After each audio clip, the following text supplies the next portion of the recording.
Hello everyone, welcome to my YouTube channel. मैं आपके लिए अकाउंटिंग रेशोज़ पे यूट्यूब पे एक सीरीज़ ला रहा हूँ जिस पे मैं अकाउंटिंग रेशोज़ को आपको पार्ट्स में कवर करवाऊँगा। ठीक है, क्योंकि एक वीडियो में ना अकाउंटिंग रेशोज़ कवर करना बहुत मुश्किल हो जाएगा, क्योंकि बहुत सारे अकाउंटिंग रेशोज़ हैं, तो हम लोग इसको पार्ट्स में कवर करेंगे।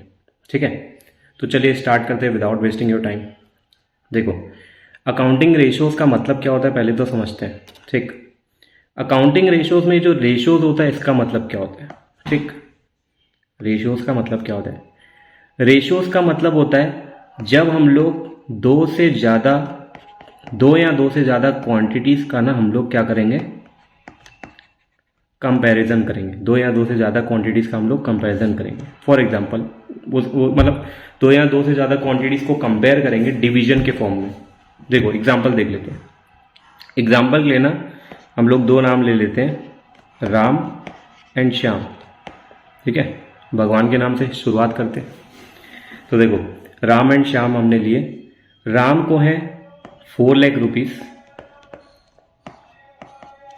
एंड श्याम के पास है 8 लाख रुपीस।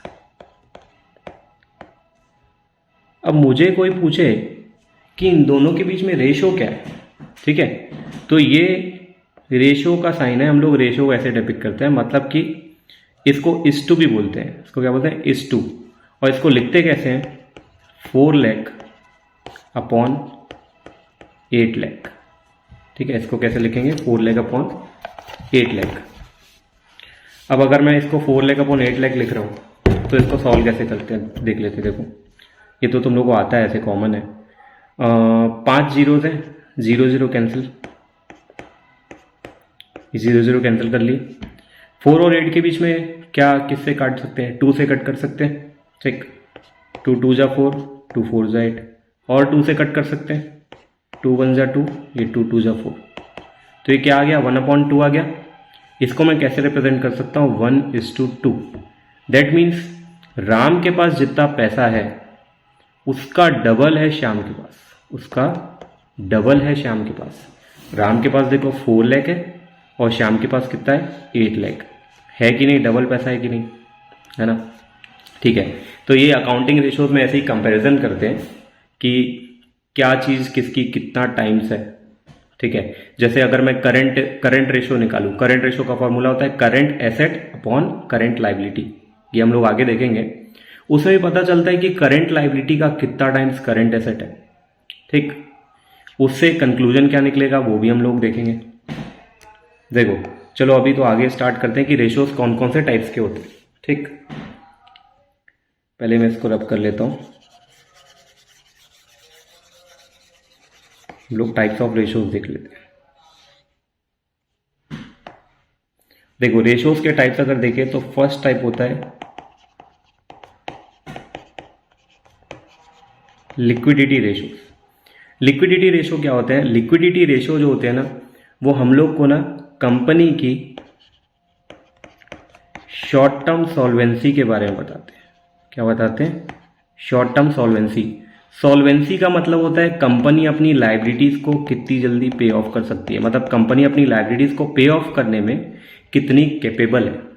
ठीक है, लाइबिलिटीज को पे ऑफ करने में कितनी कैपेबल है। ठीक, बट कौन सी लाइबिलिटीज, शॉर्ट टर्म लाइबिलिटीज को पे करने में कितनी कैपेबल है, वो लिक्विडिटी रेशोज बताएंगे। लाइकवाइज अगर मैं सॉल्वेंसी रेशोज की बात करूं, सॉल्वेंसी रेशोज की बात करूं तो सॉल्वेंसी रेशोज हम लोग को बताता है कि कंपनी अपनी लॉन्ग टर्म लाइबिलिटीज को पे ऑफ करने में कितनी कैपेबल है, जिसको बोलते हैं long term solvency position company की क्या है, मतलब वो लॉन्ग टर्म में कितनी सॉल्वेंट है, कितनी सक्षम है लॉन्ग टर्म की लाइबिलिटीज को पे ऑफ करने में। ठीक, तो ये दूसरा हो गया सॉल्वेंसी रेशो। तीसरा क्या होता है, एक्टिविटी रेशोज। ठीक है, एक्टिविटी रेशोज क्या बताते हैं, एक्टिविटी रेशोज बेसिकली हम लोग को बताते हैं कंपनी अपने रिसोर्सेस को कितने एफिशिएंटली यूज कर रही है, अपने रिसोर्सेस को कितना एफिशिएंटली यूज कर रही है। ये होता है एक्टिविटी रेशोज, ठीक है। एक्टिविटी रेशोज में आते क्या है वो मैं आगे कवर करवाऊंगा, बस बेसिकली तुम लोग को अभी तो यही बता रहा हूँ कि ये रेशोज बनते क्यों है, निकालते क्यों है ना। अब फोर्थ वाला आता है तुम्हारा प्रॉफिटेबिलिटी रेशोज। फोर्थ में क्या आ जाएगा, प्रॉफिटेबिलिटी रेशोज। प्रॉफिटेबिलिटी रेशोज क्या बताते हैं, प्रॉफिटेबिलिटी रेशोज नाम से ही तुम लोगों को समझ में आ रहा होगा, कॉमर्स वाले हो इतना तो समझ जाओगे। प्रॉफिटेबिलिटी रेशोज का मतलब होता है कंपनी प्रॉफिट कितना अर्न कर रही है, मतलब कितना परसेंटेज अर्न कर रही है। बट ये इसको निकालने के लिए रेशो क्यों, हाँ इसको हम लोग सेल्स से कंपेयर करते हैं। प्रॉफिटेबिलिटी रेशोज में ना मोस्टली रेशोज में तुमको सेल्स नीचे दिखेगी, क्योंकि सेल्स से हम लोग कंपेयर करते हैं कि भाई ग्रॉस प्रॉफिट सेल्स का कितना परसेंटेज है। अगर 25% है तो मैं ये बोलूंगा सेल्स पे 25% हम लोग ग्रॉस प्रॉफिट कमा रहे हैं। सेल्स का अगर 15% नेट प्रॉफिट है तो हम लोग ये बोलेंगे सेल्स का 15% हम लोग नेट प्रॉफिट कमा रहे हैं, ठीक। ये सब इसके इंटरप्रिटेशंस निकलेंगे। तो अभी फिर हम लोग सॉल्व करना सीखते हैं, है ना। थ्योरी बहुत हो गई, थ्योरी पसंद नहीं आती अकाउंट्स में ज़्यादा।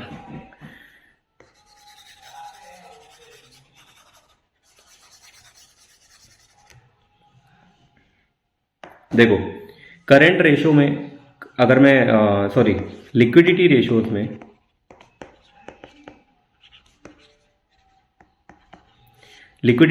में क्या होता है ना, दो रेशो आते हैं।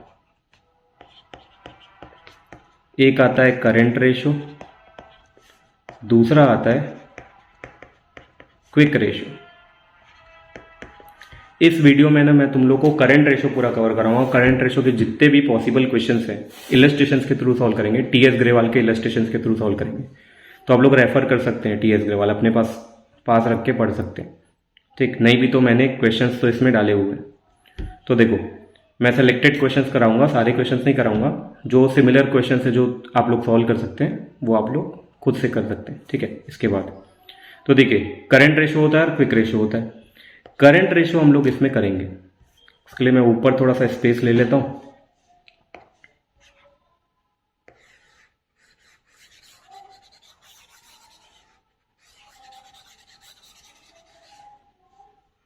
देखो करंट रेशो का फॉर्मूला क्या होता है देख लेते हैं। करंट रेशो का फॉर्मूला क्या होता है, करंट एसेट्स अपॉन आ जाएगा current liabilities, current assets upon current liabilities, ठीक है। अब ये current assets upon current liabilities में हम लोग क्या क्या लेंगे, उसके लिए फिर से थोड़ी सी थ्योरी पढ़नी पड़ेगी, ठीक है।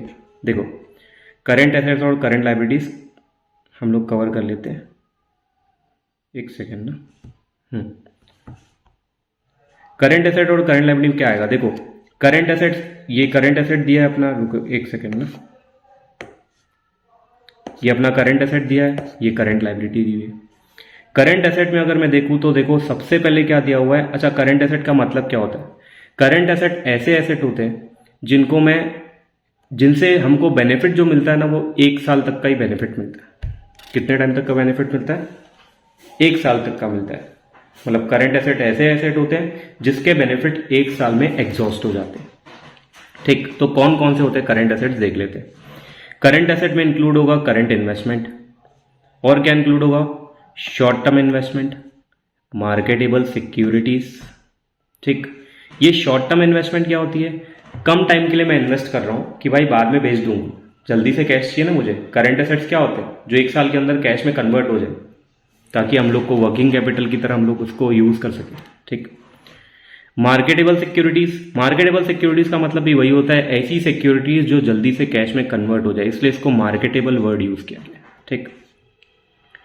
इन्वेंट्रीज ली जाएगी, इन्वेंट्रीज में क्या नहीं लिया जाएगा, देखो लिखा हुआ है इन्वेंट्रीज में excluding loose tools and stores and spares, ठीक है। अब ये loose tools, stores and spares होते क्या हैं, जो कि हम लोग को स्टॉक में नहीं लेने। अगर क्वेश्चन में बोला होगा ना कि स्टॉक में क्या इंक्लूडेड है, loose tools and stores and spares, तो हम लोग को इसको रिमूव कर देना, हटा देना, माइनस कर देना इन्वेंट्रीज में से। But for the purpose of calculating current ratio only, ठीक, और कोई पर्पज में ऐसे माइनस नहीं करना है, ठीक। तो देखो सिर्फ करंट रेशो निकालते समय करंट एसेट में जो स्टॉक रहेगा ना, स्टॉक में से मैं लूज टूल्स और स्टोर्स एंड स्पेयर्स को मैं रिमूव कर दूंगा। ठीक, अब होता क्या है, लूज टूल्स क्या होते हैं? अब भाई कोई भी बिजनेस है उसमें कुछ टूल्स तो रखते होंगे। ठीक, टूल्स क्या होते हैं? कुछ भी जो हमारा काम इजी बनाते हैं, जैसे कि हैमर वगैरह रहता है ना, हैमर रहेगा, ड्रिल रहेगा, ये सब ड्रिलिंग करने के लिए जो मशीन रहती है, तो कुछ कुछ ऐसे टूल्स रहते हैं। ठीक, बट वो छोटे मोटे टूल्स की बात कर रहा है, ये हैमर वगैरह जो भी रहेगा। स्टोर्स एंड स्पेयर्स मतलब हमारे पास जैसे प्रोडक्शन होता है तो उसके लिए हम लोग स्पेयर मटेरियल रखें। स्पेयर पार्ट सुने हो ना, गाड़ी के स्पेयर पार्ट, जैसे कि कोई मशीनरी है हमारे पास तो उसके स्पेयर पार्ट्स हम लोग रखें कि भाई जो हर साल एक्सचेंज करने पड़ते हैं कुछ ना कुछ। ठीक है, मतलब हर साल चेंज करने पड़ते हैं, है ना, तो हर साल चेंज करने पड़ते हैं, स्टोर्स एंड स्पेयर्स में वो रखें।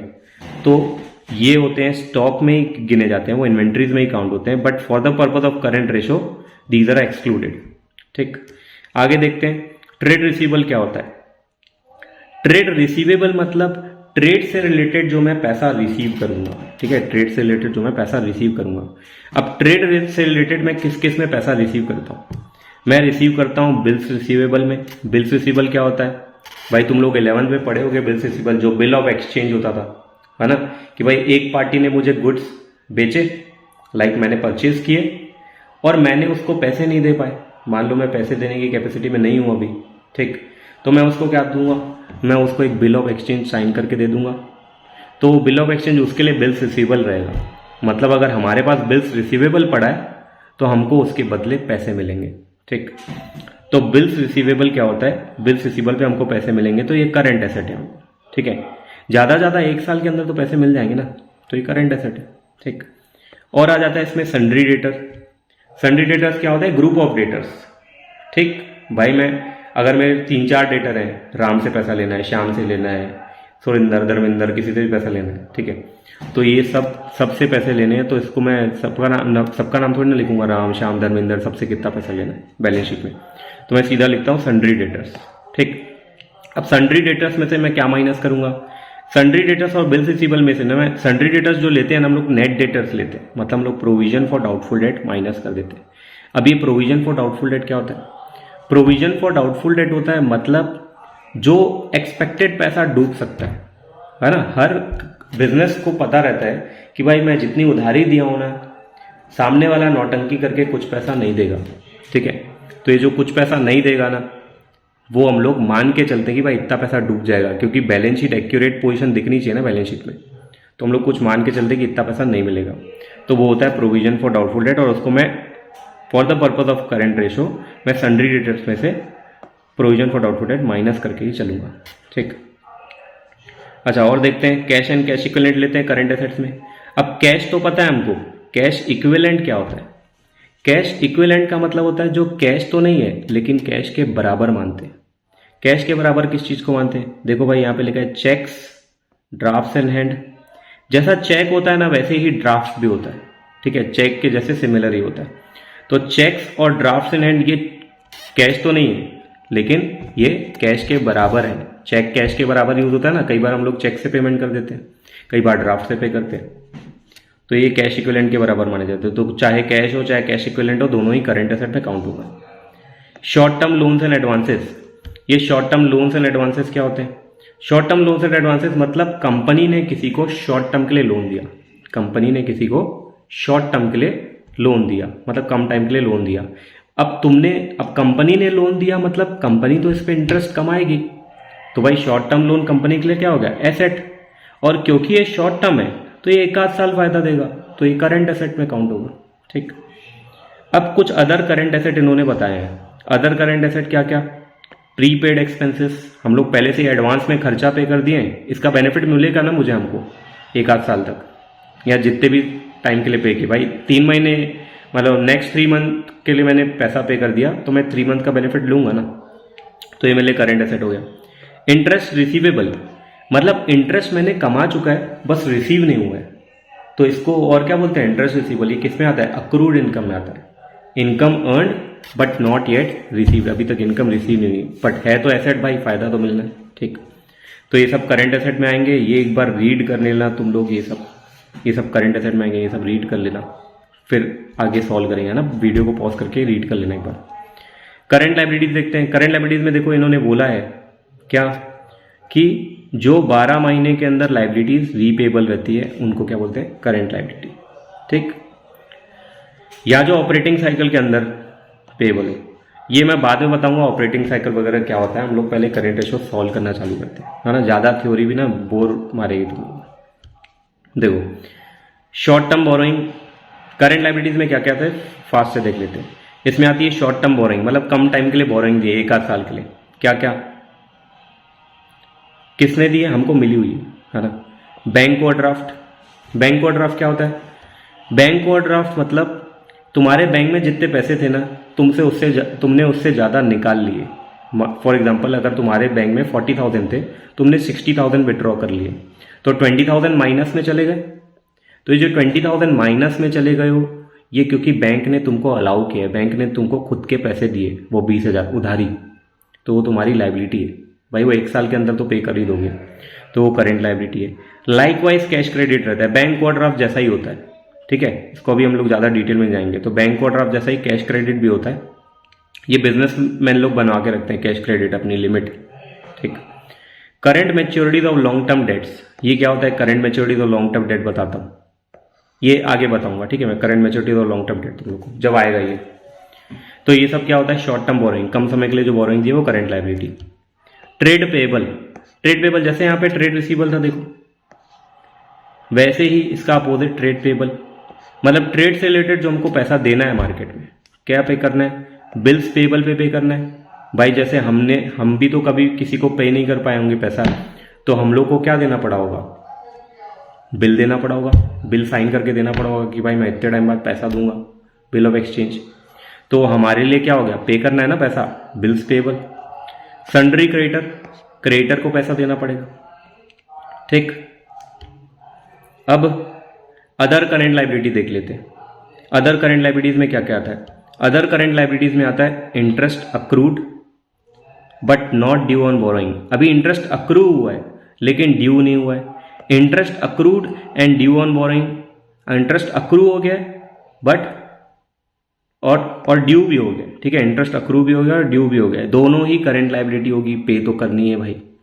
Outstanding expense current liability. Unclaim dividend, dividend company को पे करना था इस साल का, लेकिन लोगों ने क्लेम नहीं किया, तो लोगों ने क्लेम नहीं किया तो अभी तक पे नहीं किए, तो भाई ये करंट लाइबिलिटी है, पे तो करना पड़ेगा 1 साल के अंदर। कॉल्स एंड एडवांस, जो पहले ही कॉल्स के पैसे आ जाते हैं, है ना, शेयर कैपिटल में, शेयर कैपिटल वाले चैप्टर में तुम लोग पढ़ोगे, कुछ लोग ज़्यादा रईस लोग रहते हैं भाई, फर्स्ट कॉल का पैसा पहले ही दे दिया, अलॉटमेंट में ही दे दिए, एप्लीकेशन में ही दे दिए, तो वो कॉल्स एंड एडवांस में काउंट होता है, वो करंट लाइबिलिटी रहती है कंपनी की। और होते हैं short term provision, short term के लिए हम लोग प्रोविजन बना के रखें कुछ, ठीक है, कम टाइम के लिए प्रोविजन बना के रखें, तो ये तुम्हारे करंट लाइबिलिटीज में हो जाएंगे। ठीक, चलो फिर सॉल्व करें, सॉल्व करते हैं। अब बहुत थ्योरी हो गई यार। देखो इलस्ट्रेशन 1 से चालू करते हैं, थोड़ा स्पीडली सॉल्व करेंगे। पहले तो तुम लोग गो थ्रू कर लेना जो मैंने ये जो टेबल बताई ना मैंने, ये टेबल गो थ्रू कर लेना। ठीक, ये टेबल गो थ्रू कर लेना। देखो देखते हैं, अब मेरे को करंट रेशो निकालना है, इसमें सॉल्व करते हैं। करंट रेशो निकालने के लिए, करंट रेशो का मैंने फॉर्मूला क्या बताया, current asset upon current liability, है ना। इसमें कैसे निकालेंगे करंट रेशो, सबसे पहले मैं देखूंगा इसमें करंट एसेट कौन कौन से, है ना, गो थ्रू करते हैं, रुको। इसमें करंट एसेट कौन कौन से, ये देखो सन्ड्री डेटर करंट एसेट है, प्रीपेड एक्सपेंस करंट एसेट है, अक्रूड इनकम करंट एसेट है, cash and cash equivalent current asset है, शॉर्ट टर्म इन्वेस्टमेंट भी करंट एसेट है। यहाँ पे देखो इन्वेंट्रीज करंट एसेट है। ठीक, ये सारे करंट एसेट है, इनको ले लेते हैं, इसका टोटल कर लेते हैं। ट्रेड रिसीवेबल 4 लाख और प्रीपेड एक्सपेंस 20,000, अक्रूड इनकम 20,000, तो 4 lakh plus 20,000 plus again 20,000 plus again cash and cash equivalent कितना है 60,000। ठीक। शॉर्ट टर्म इन्वेस्टमेंट कितना है? 40,000। ठीक। इन्वेंट्रीज 80,000। अगर करंट एसेट, ये करंट एसेट हो गया ना, को नीचे, और इसके नीचे करंट लाइबिलिटी रख लेते हैं। करंट लाइबिलिटी देख लेते हैं कौन कौन सी। करंट लाइबिलिटी देखो, bills payable current liability, sundry creditor current liability, debenture तो लॉन्ग टर्म लाइबिलिटी होती है, ये नहीं लेंगे, ये लॉन्ग टर्म लाइबिलिटी होती है।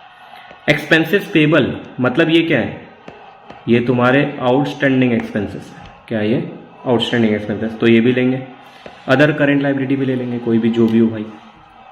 तो ले लेता हूँ, बिल्स पेबल कितना है? 60,000 प्लस सन्ड्री क्रेडिटर 1,60,000 प्लस ये expenses payable 80,000 plus other current liability 10,000। नौ सॉल्व करें। 4 लाख प्लस 20,000 4 लाख 20। तो चलो 4 लाख को साइड रख लेते, टोटल कर लेते। 20,000 और 20 40 40 60 1 लाख 1 लाख 40 1 लाख 40 और 80 220। ठीक, तो 2,20,000 ऊपर आ जाएगा। नहीं, 2,20,000 और 4 लाख, एक सेकेंड मैं देख लेता हूँ थोड़ा,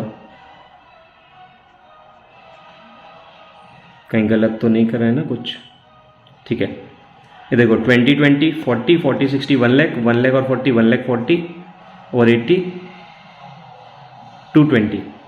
220 प्लस तुम्हारा 220 प्लस 4 लाख 6 लाख 20 है ना, को थोड़ा सा करेक्ट कर लेते हैं।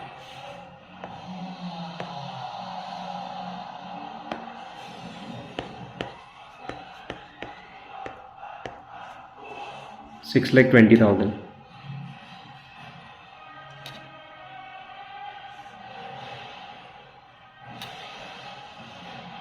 6,20,000 अपॉन करेंट लाइबिलिटीज देख लेता हूँ। करेंट लाइबिलिटी 60,000, 60 और 160 हो जाएगा 220, 220 और 80 हो जाएगा 3 लाख, 220 और 80 3 लाख, 3 लाख और 10 3,10,000, नीचे आ जाएगा 3,10,000। अब अगर मैं इसको सॉल्व करता हूँ तो ये 0 0 कैंसिल, 0 0 कैंसिल, ये 0 0 कैंसिल और ये 0 0 कैंसिल। 31 का डबल हो जाएगा तुम्हारा 62। ठीक, तो ये आ गया रेशो 2/1। तो करंट रेशो क्या आ गया तुम्हारा 2:1। ठीक है, ये समझ आया। नेक्स्ट क्वेश्चन करते हैं।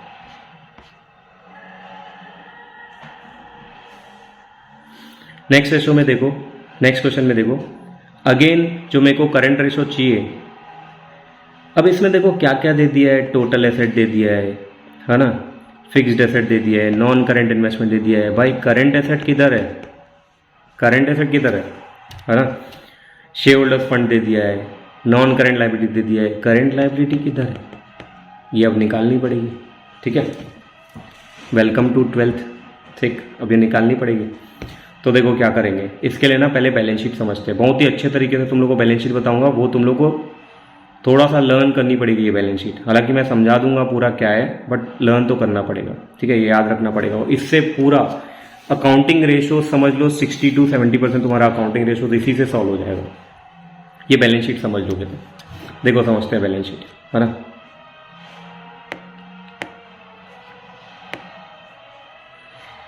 बैलेंस शीट में एसेट साइड में तुम लोग को पता है दो टाइप के एसेट आते हैं, current asset, non current asset, है ना। सबसे पहले लिख लेते हैं नॉन करंट एसेट।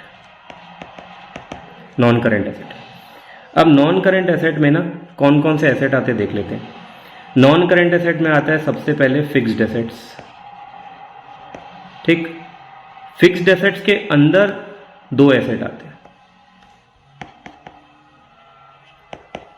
टेंजिबल और इनटेंजिबल। ठीक, फिक्स्ड एसेट हो गया। उसके बाद आता है, ये पहला हो गया फिक्स्ड एसेट, दूसरा long term loans and advances. लंबे टाइम के लिए लोन दिए, ये एसेट है, non current asset. Non current का मतलब लॉन्ग टर्म एसेट्स। ठीक है, ये लॉन्ग टर्म एसेट है। थर्ड, पहला हो गया फिक्स्ड एसेट, दूसरा हो गया long term loans and advances, तीसरा होगा non current investments, non current investments. ठीक, ये तो हो गए तुम्हारे नॉन करेंट एसेट। अब देखते हैं करेंट एसेट्स। करेंट एसेट्स में क्या क्या होते हैं? करेंट एसेट में होते हैं तुम्हारे हाँ, अरे वही प्रीपेड एक्सपेंस, ठीक, अक्रूड इनकम, कैश, स्टॉक, ठीक, ये सब आता है करेंट एसेट में। अब देखो नॉन करेंट एसेट और current asset, non current asset और करेंट एसेट ये दोनों मिला के क्या बनता है? Total asset. ये इसको मैं और लाइन ड्रॉ कर लेता हूँ, एक सेकेंड।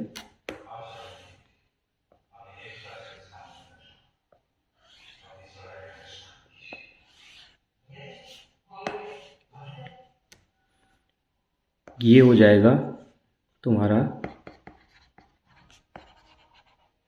Total asset. ठीक, अब देख लेते हैं लाइबिलिटीज में क्या आता है। अब लाइबिलिटीज में कंपनी की बैलेंस शीट में आता है तुम्हारा इक्विटी भी आता है और लाइबिलिटीज भी आता है। ठीक है, इक्विटी क्या होता है, लाइबिलिटीज क्या होता है, पहले समझते हैं। ठीक, इक्विटी का मतलब क्या होता है, पहले ना डेट और इक्विटी का मतलब समझ लेते हैं। तुम लोग को थोड़ा सा समझा देता हूँ डेट और इक्विटी क्या होता है। देखो अब मान लो कंपनी को चाहिए कैपिटल। कंपनी को क्या चाहिए? कैपिटल। कैपिटल के लिए ना कंपनी दो सोर्सेस से पैसा मंगा सकती है। कहाँ कहाँ से? या तो ओन फंड्स, या तो ओन फंड्स, ठीक, या तो बोरोड फंड, या तो हम भैया खुद का पैसा लगाएंगे बिजनेस में, या तो उधारी ले लेंगे। ठीक, जो खुद का पैसा लगाते हैं ना ओन फंड, उसको बोलते हैं हम लोग इक्विटी। खुद के पैसे को बोलते हैं इक्विटी। मतलब भाई कंपनी जो शेयर से पैसा मंगाती है ना, शेयर से, वो कंपनी का खुद का पैसा है। क्यों? क्योंकि जो शेयर होल्डर लगाए हैं ना पैसा, शेयर होल्डर होते हैं ओनर कंपनी के। शेयर होल्डर क्या होते हैं? ओनर। और शेयर होल्डर ओनर होते हैं, तो जो शेयर होल्डर ने लोग ने पैसा लगाया, ये तो कंपनी का खुद का पैसा हुआ, क्योंकि ओनर लोग का पैसा लगाया हुआ है, तो ये खुद का पैसा हुआ। ये जो बोरोड फंड है ना, ये उधारी है। इसको हम लोग दूसरा टर्म बोलते हैं डेट। क्या बोलते हैं? Date, DEBT, date. डेट का मतलब होता है कर्जा। डेट का मतलब कर्जा, बोरोइंग्स। ठीक, तो या तो हम लोग खुद का पैसा लगाएंगे, या तो कुछ पैसा उधारी ले लेंगे। तो कैपिटल क्या होता है? Debt plus equity. ठीक, तो आजकल क्या है ना, मतलब बहुत टाइम पहले ये बाइफरकेट कर दिया गया था बैलेंस शीट में कि इक्विटी अलग लिखी जाएगी और लाइबिलिटीज अलग लिखी जाएगी। तो अलग से पहले मैं बताऊंगा। सबसे पहले हम लोग लाइबिलिटी साइड में लिखेंगे इक्विटी। इक्विटी को और क्या बोलते हैं?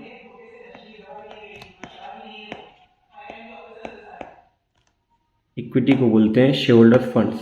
क्या बोलते हैं इक्विटी को? Share holders funds.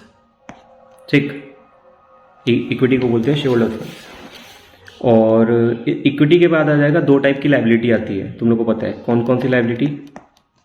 Non current liability और होगी current liability. Non current liability में हो जाएगा जो लॉन्ग टर्म बोरोइंग आ जाती है ना, long term borrowing, long term provision, ये सब करेंट लाइबिलिटी में आ जाएगा।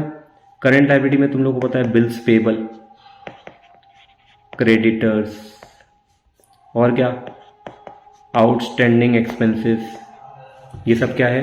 Current liability. ठीक,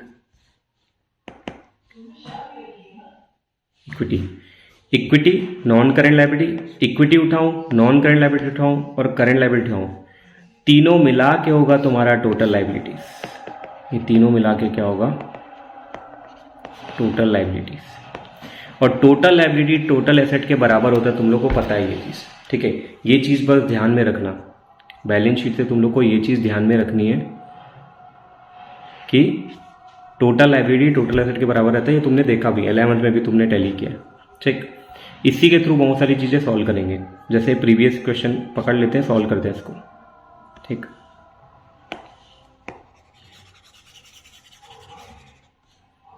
देखो इसको सॉल्व करते हैं। इसमें सबसे पहले देख लेते हैं, इसमें टोटल एसेट दिया है, देखो ये टोटल एसेट दिया है, और एक सेकेंड में देखो इसमें टोटल एसेट दिया है और क्या दिया है, फिक्स्ड एसेट दिया है और नॉन करेंट इन्वेस्टमेंट दिया है। अगर मैं टोटल एसेट में से क्या हटा दूं, नॉन करेंट एसेट्स को हटा दूं, तो कौन सा एसेट बचेगा, करेंट एसेट बचेगा, है कि नहीं? क्योंकि टोटल एसेट में दो टाइप के एसेट होते हैं, नॉन करेंट एसेट और करेंट एसेट। तो अगर मैं टोटल एसेट में से नॉन करेंट एसेट हटा दूं तो बचेगा करेंट एसेट, तो उठाते हैं। भाई टोटल एसेट कितना है, 7,50,000, माइनस कर दूं नॉन करेंट एसेट कौन कौन सा दिया हुआ है, ये fixed asset non current asset दिया है 4 लाख, और ये नॉन करेंट इन्वेस्टमेंट 2,50,000।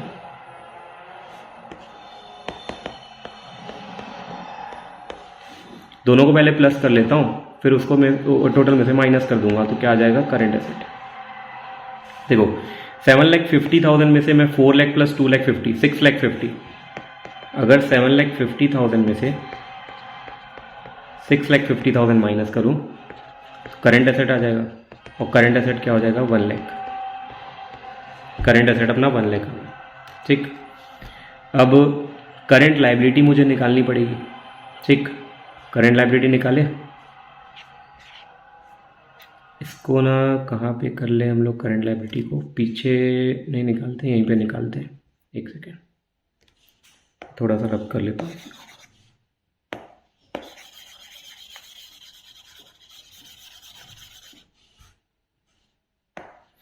देखो यहाँ पे करंट लायबिलिटीज के लिए वो शेयर होल्डर्स फंड दिया है, नॉन करंट लायबिलिटी दिया हुआ है। बैलेंस शीट में चलते हैं, क्या क्या दिया था पीछे करंट लायबिलिटी के लिए, शेयर होल्डर्स फंड दिया था, है ना, और क्या दिया, देखो शेयर होल्डर्स फंड्स और नॉन करंट लायबिलिटी दिया हुआ है ना। तो अगर मैं ये उठाऊं और ये उठाऊं, और इन दोनों का टोटल अगर मैं टोटल लायबिलिटी में से माइनस कर दूं, तो क्या बचेगा, ये बचेगा कि नहीं। फिर से देखो, अगर मैं तीनों का टोटल करता, इक्विटी, नॉन करेंट लायबिलिटी और करेंट लायबिलिटी, तो आ जाता टोटल लायबिलिटी। बट अगर मेरे को इन्फॉर्मेशन में दिया है, इक्विटी दिया है, शेयर होल्डर्स फंड दिया है, मतलब नॉन करेंट लायबिलिटी दी हुई है बट करेंट लायबिलिटी दी नहीं हुई है, टोटल लायबिलिटी भी नहीं दी हुई है, लेकिन टोटल एसेट दिया है कि नहीं, और टोटल एसेट बराबर होता है टोटल लायबिलिटी के।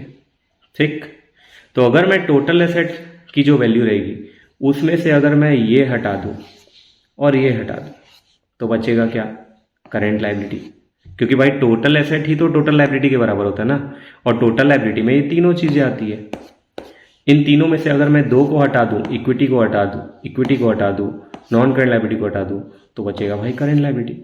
निकाल लेते हैं। देखो शेयर होल्डर फंड दिया है और दिया है नॉन करेंट लायबिलिटी। क्या कर लेता हूं ना, मैं टोटल एसेट में से ना दोनों को हटा देता हूं। टोटल एसेट्स में से अगर मैं शेयर होल्डर्स फंड हटा दूं, शेयर होल्डर्स फंड्स, और माइनस कर दूं क्या, नॉन करेंट लायबिलिटी, तो तुम्हारा आ जाएगा करेंट लायबिलिटी। क्योंकि टोटल एसेट जो होता है वो टोटल लायबिलिटी के बराबर होता है। किसके बराबर होता है, टोटल लायबिलिटी के बराबर। और टोटल लायबिलिटी में तुम्हारा शेयर होल्डर्स फंड्स आता है, नॉन करेंट लायबिलिटी आता है और करेंट लायबिलिटी आता है।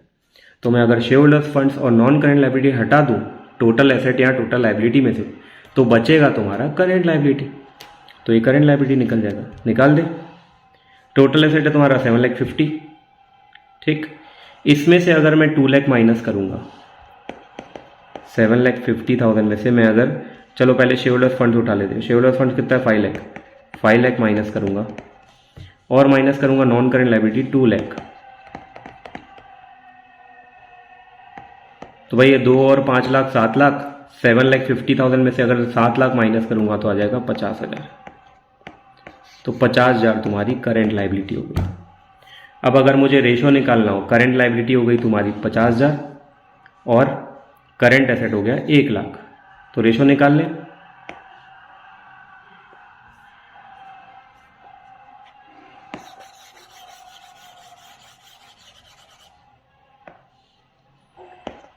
Current asset upon current liability तो होता है ना रेशो।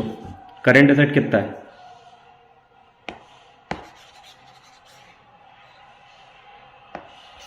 करंट एसेट कितना निकाले हम लोग? ये है तुम्हारा 1 लाख, सॉरी ये 1 लाख।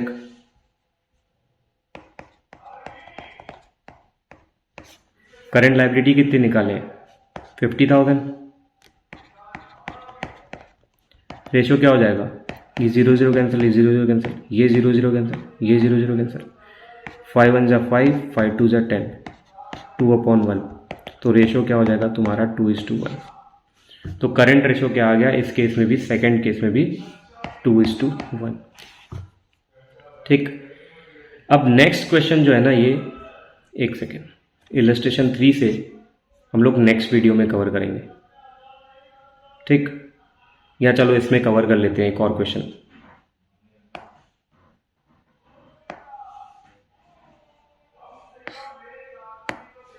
देखो इसमें, देखो करंट एसेट, एक सेकेंड, हाँ इसमें करंट एसेट कितना दिया है? 4 लाख। इन्वेंट्रीज दी है, वर्किंग कैपिटल दिया है। अब ये क्या है भाई? करंट एसेट्स तो दे दिए, कितना? 4 लाख। करंट लायबिलिटी किधर निकालनी पड़ेगी? देखो हम लोग को एक फॉर्मूला लिखना पड़ेगा वर्किंग कैपिटल का। वर्किंग कैपिटल का फॉर्मूला होता है current asset minus current liability, CA minus CL, जिसमें वर्किंग कैपिटल मुझे दिया है तो मैं लिख देता हूँ 2,40,000। करंट एसेट मुझे दिया है तो मैं लिख देता हूँ 4 लाख। करंट लायबिलिटी नहीं दी हुई है, इसको एज इट इज रख देते हैं। अब मैं क्या करूँगा? ट्रांसपोज करूँगा वैल्यूज़ को, है ना। करंट लायबिलिटी माइनस में ना इधर भेज देता हूँ और इसको इधर भेज देता हूँ। तो अगर मैं current liability is equals to ये 4 लाख के पास भेज दूँ 2,40,000 को, 4 लाख माइनस 2,40,000, 4 लाख माइनस 2,40,000 आ जाएगा तुम्हारा 1,60,000। तो तुम्हारी करंट लायबिलिटी हो गई 1,60,000। ठीक। अब रेशो क्या हो जाएगा तुम्हारा? करंट रेशो हो जाएगा current asset upon current liability. Current asset है तुम्हारा 4 लाख, करंट लायबिलिटी है तुम्हारी 1,60,000। रियली? Let me check. हाँ यही तो होगा। ठीक, तो 4 लाख माइनस 2,40,000 तुम्हारा 1,60,000, 1,60,000।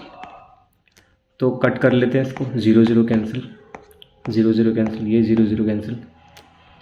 इसको कट करूँगा तो 8 की टेबल में ये 5 बार में जाता है, ये 8 की टेबल में 2 बार में जाता है।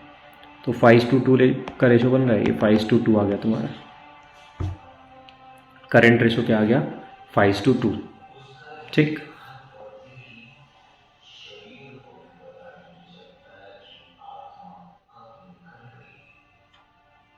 करंट रेशो तुम्हारा 5:2 आ गया। हाँ इसको और सिंप्लीफाई करेंगे 5:2 को। क्या है ना, जब तक नीचे ये वाला 1 नहीं आएगा ना तब तक हम लोग को सॉल्व करना है। तो 5/2 को मैं और सॉल्व करके ना इसको 2.5/1 बोल सकता हूँ। ये तुम्हारा आंसर हो जाएगा 2.5:1। हमारा नीचे 1 आना चाहिए, नीचे 1 आना चाहिए। ठीक, चलो अभी एंड करते हैं, फिर मैं नेक्स्ट पार्ट ऑफ वीडियो में तुमको ही 5th क्वेश्चन से कराता हूँ। ठीक, चलो बाय बाय, फिर मिलते हैं नेक्स्ट वीडियो में। ठीक, bye, thank you for watching.